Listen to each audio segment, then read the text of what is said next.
sebagai masyarakat Nusantara, khususnya bagi masyarakat Islam, tentunya tidak dengan mudah menghubungi keris sebagai simbol kemusyrikan. Sebaliknya juga tidak pula meletakkan keris sebagai benda berhala keramat yang berpotensi menjatuhkan manusia ke dalam lembah jurang kemusyrikan. Bagi kaum muslim di Nusantara, keris patut diletakkan dalam proporsinya sebagai senjata bela diri jenis tikam yang digunakan sebagai simbol dakwah di Nusantara. Jika bangsa Jepang bangga dengan pedang katana, kaum samurai ya, maka kaum muslimin Nusantara sebagai bagian dari bangsa Indonesia tentunya juga harus bangga dengan keris sebagai warisan adiluhung yang diakui dunia sebagaimana yang telah ditetapkan oleh UNESCO.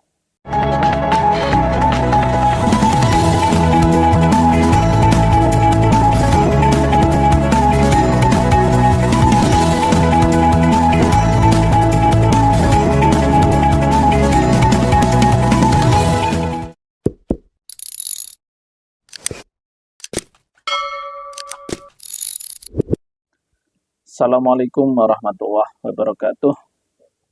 Salam sejahtera bagi kita semua. Salam budaya. Rahayu, rahayu, rahayu sagung dumadi. Jumpa lagi dengan saya di channel Sanggar Puspajati, mengotak dan nyeni.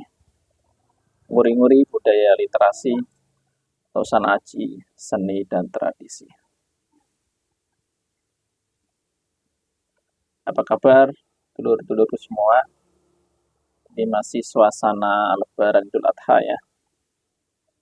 Mudah-mudahan senantiasa diberikan kesehatan, dilancarkan rezekinya, dimudahkan segala hajatnya, dan diberkahi setiap langkah hidupnya. Amin, amin, ya rabbal alamin. Kali ini saya akan membahas sesuatu tentang yang akhir-akhir ini viral ya, yaitu terkait tentang bisa dibilang penistaan agama ya.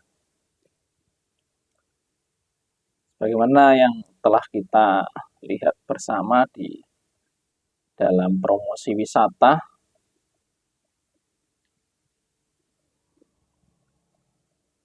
bahwa di situ jelas kalau kita lihat ada seorang anak, tepatnya perempuan ya. Kalau dilihat dari busananya, kemungkinan adalah non-muslim. Yang mana dalam promosi tersebut ada beberapa hal yang menyinggung tentang syariat agama Islam. Sebetulnya cukup sering saya melihat postingan-postingan dari beberapa orang yang mana kalau kita lihat sering sekali secara langsung maupun tidak langsung menyerang syariat Islam. Kalau saya berpikir pribadi, kemungkinan itu dilakukan oleh orang-orang non-muslim ya. Salah satunya yang saya ingat adalah ketika ada sekelompok anak yang memakai kerudung dan belajar gamelan. Di situ dikomentari dalam bahasa, kalau saya bahasakan pribadi, sayang pakai kerudung.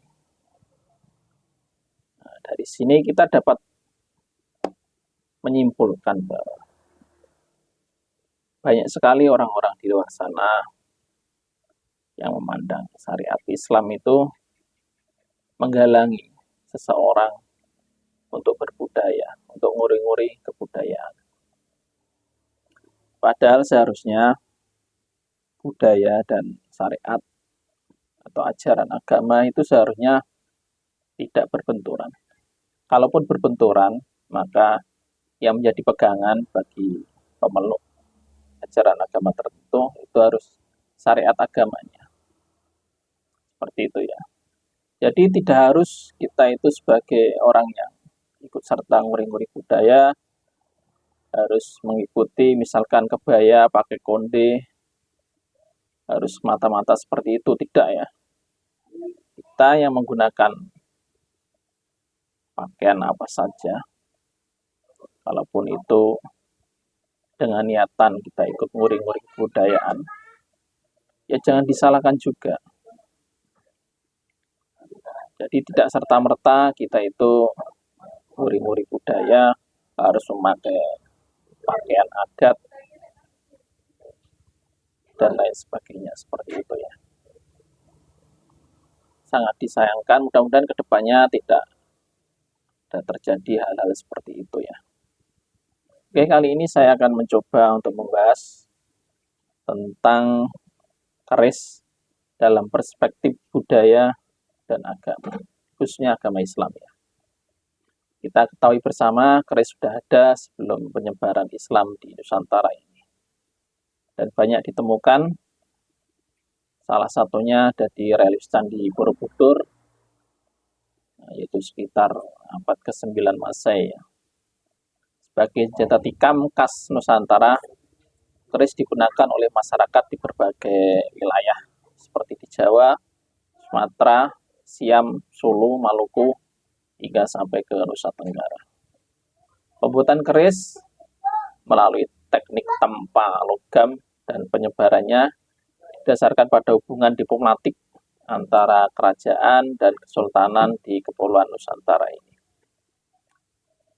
Keris juga mengalami proses internalisasi nilai-nilai Islam. Maksudnya Islam ke tanah Jawa juga membawa ajaran dan tradisi tentang sistem senjata untuk membela diri dan bukan untuk kekerasan.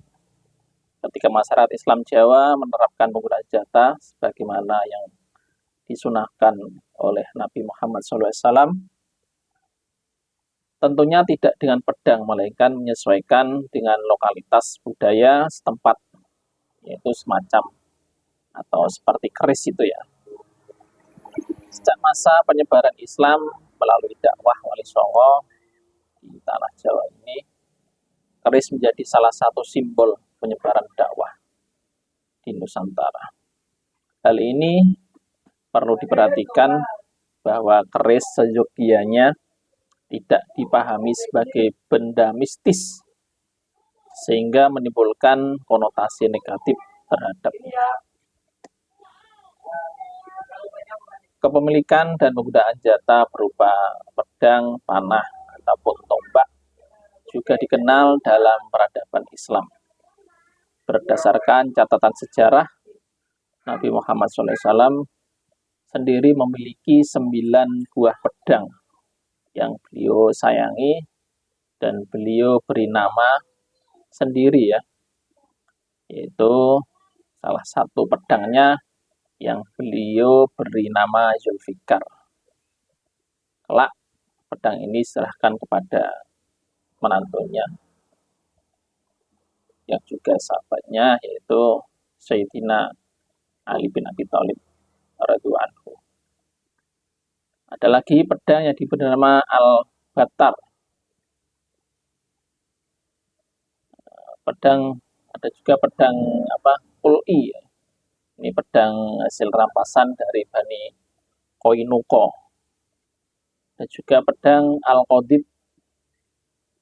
Ini yang tidak pernah digunakan untuk berperang ya. Dan juga pedang Al-Mikdam.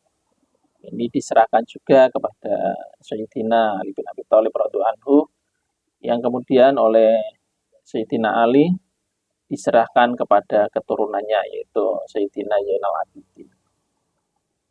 Ada lagi pedang Al-Adab, yaitu sebuah pedang pemberian salah satu sahabatnya beliau. Terus ada lagi pedang Ar-Rasub, ada pedang Al-Had, serta pedang Al-Matsur. Mohon dikoreksi ya, jika penyebutan dalam bahasa Arab ada kekeliruan. Sebagaimana pedang ini masih tersimpan di Museum Topkapi, Turki, di Turki sana ya. Pemberian nama atas pedang yang dimiliki Rasulullah SAW tersebut menunjukkan bahwa beliau merawat setiap senjata pedang yang beliau miliki. Beliau pada saat tertentu membersihkan pedang-pedang tersebut agar tetap terawat dan tidak berkarat. Sehingga kepemilikan senjata dalam Islam tidak dikaitkan dengan kemusyrikan atau menjadikan senjata sebagai jimat. Senjata yang dimiliki bukan sebagai benda yang dikeramatkan, melainkan sebuah objek yang harus dirawat dan digunakan untuk memperoleh manfaat daripadanya. Kembali ke pembahasan keris ya. Keris sendiri sudah ada sejak zaman sebelum Islam di Jawa. Kemudian mengalami transformasi dengan memasukkan nilai-nilai Islam ke dalamnya. Dalam proses ini, keris mendapatkan makna-makna tauhid yang tercermin dalam bentuk sebilah keris yang diciptakan oleh para wali. Lekuk-lekuk pada bilah keris menggambarkan perjalanan hidup yang penuh dengan lika-liku. Seorang hamba Allah akan menjalani ujian dalam hidupnya tidak dengan kemudahan, tetapi dengan jalan kesulitan. Walaupun kehidupan manusia penuh liku, tetapi ujung dari hidup manusia adalah menuju Tuhan. Ujung keris menunjukkan simbol ujung dari hidup manusia, yaitu Tuhan sebagai tempat kembalinya manusia. Lok dalam keris itu selalu berjumlah ganjil, yaitu 3, 9, 11, 13, dan seterusnya. Ini menunjukkan bahwa lok ganjil tersebut merupakan simbol dari Tuhan yang menyukai bilangan ganjil. Kalau kita baca juga hadis riwayat Bukhari Muslim, yang artinya kurang lebih seperti ini ya. Diriwayatkan dari Abu Hurairah bahwa Nabi SAW bersabda, Allah memiliki 99 nama, siapa yang menjaganya akan masuk surga. Allah itu ganjil atau esa, dan menyukai bilangan ganjil. Kurang lebihnya seperti itu ya artinya. Keris juga dapat berbentuk tanpa lok, atau lebih dikenal dengan keris lurus atau laras. Hal ini menggambarkan bahwa tujuan hidup manusia adalah semata-mata menuju Tuhan. Hidup yang ideal adalah hidup yang lurus, semata-mata menyerahkan hidup kepada kehendak Allah Subhanahu wa taala. Bahwa segala pengharapan ditujukan semata kepada Allah Subhanahu wa taala secara murni. Bilah keris yang tajam juga melambangkan laki-laki, sedangkan sarung keris melambangkan perempuan. Bilah dan sarung keris menunjukkan bahwa laki-laki dan perempuan adalah makhluk Allah yang diciptakan secara berpasang-pasangan. Disinilah kemudian keris disimbolkan sebagai wujud keterikatan batiniah antara manusia dengan Allah selaku Sang Maha Pencipta. Dalam tradisi budaya Islam Jawa, pemberian nama keris mengikuti apa yang ditentukan oleh Rasulullah SAW, bahwa setiap keris akan diberi nama oleh pembuatnya ataupun juga oleh pemiliknya. Seperti keris Kolomunyeng yang dibuat oleh Sunan Giri, keris Carubuk dan Sekelat buatan Sunan Kalijogo, dan lain sebagainya. Kolomunyeng memiliki makna waktu atau kala ya, yang terus berputar atau munyeng. Bahwa manusia harus terus memanfaatkan waktu secara baik dalam hidupnya. Keris ini juga dapat dimaknai kalam munyeng yang bermakna kalam atau pena. Disinilah Sunan Giri memaknai keris sebagai simbol arti penting penguasaan dan penerapan ilmu pengetahuan bagi manusia. Seterusnya, kalau kita melihat sejarah keris Sengkelat milik Sunan Kalijogo, bermakna sengelaning ati atau hati yang kecewa karena penguasa tidak memikirkan kondisi rakyatnya yang ditimpa kesulitan hidup, bahwa sebagai penguasa hendaknya memperhatikan nasib orang atau rakyat yang dipimpinnya. Pemimpin tidaklah bertindak sewenang-wenang dan selalu wajib memperhatikan kesejahteraan rakyat yang dipimpinnya. Keris sengkelat ini merupakan keris yang umum dimiliki oleh rakyat dan menjadi simbol perlawanan terhadap kekuasaan yang dizalim. Keris sendiri merupakan simbol sebuah kerja keras manusia dan pantang menyerah untuk mencapai sebuah keberhasilan. Bahwa sebagai umat Islam, Indonesia khususnya tentunya wajib melakukan upaya pelestarian keris sebagai budaya Indonesia, di mana di dalamnya dahulu berperan pula ulama-ulama penyebar Islam yang memberikan makna keris dan simbol-simbol dakwah keislaman di Nusantara. Begitu besarnya nilai-nilai religius dan budaya yang ada di dalam sebilah keris, maka UNESCO sebagai organisasi badan PBB yang berkecimpung dalam pelestarian budaya dunia menyatakan keris sebagai karya agung warisan kemanusiaan milik seluruh bangsa di dunia, yaitu tepatnya pada tanggal 25 November 2000. Tapi pada saat ini ada oknum-oknum tertentu yang berusaha untuk memisahkan umat Islam dengan keris. Hal ini sebenarnya berawal ketika atau pasca perang Jawa atau perang Diponegoro, bahwa orang Islam adalah ancaman bagi penjajah ya. Karena itu pasca perang Diponegoro disebarlah berita yang intinya memojokkan bahwa keris itu mengandung kemusyrikan, dan banyak para bupati-bupati atau pemimpin yang digantikan oleh orang-orangnya kompeni Belanda ya, agar tidak lagi menonjolkan syariat Islam dan juga kebudayaan. Itulah salah satu latar belakang kenapa akhir-akhir ini juga muncul, kalau saya bilang secara pribadi, adalah Islamophobia. Itu ada oknum tertentu yang takut apabila ada umat Islam bangkit yang ikut serta dalam melestarikan kebudayaan, khususnya dalam hal perkerisan. Sebagai penutup, sebagai masyarakat Nusantara, khususnya bagi masyarakat Islam, tentunya tidak dengan mudah menghubungi keris sebagai simbol kemusyrikan.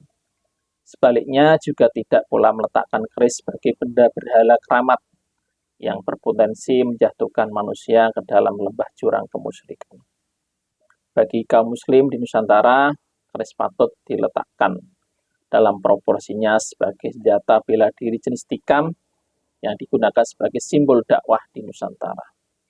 Jika bangsa Jepang bangga dengan pedang katana, kaum samurai ya, maka kaum muslimin Nusantara sebagai bagian dari bangsa Indonesia tentunya juga harus bangga dengan keris sebagai warisan adiluhung yang diakui dunia sebagaimana yang telah ditetapkan oleh UNESCO. Di akhir bahasan ini saya akan membacakan salah satu arti dari surat dalam Al-Quran, yaitu surat Al-Hadid ayat 25, yang artinya kurang lebih, dan kami menciptakan besi yang punya kekuatan hebat dan banyak manfaat bagi manusia, dan agar Allah mengetahui siapa yang menolong agamanya dan rasul-rasulnya, walaupun Allah tidak dilihatnya. Sesungguhnya Allah Maha Kuat dan Maha Perkasa. Demikian, mudah-mudahan sedikit uraian yang saya sampaikan ini bermanfaat. Khususnya kedepannya tidak ada lagi hal-hal yang menyinggung atau melecehkan tentang ajaran agama yang lainnya. Demikian kurang lebihnya, saya mohon maaf. Mudah-mudahan kita bangga dengan kebudayaan ini tanpa menjatuhkan, tanpa bersinggungan dengan unsur sara ya. Oke. Kurang lebihnya sama. Sekali lagi, Assalamualaikum warahmatullahi wabarakatuh. Salam budaya, rahayu, rahayu, rahayu sagodo.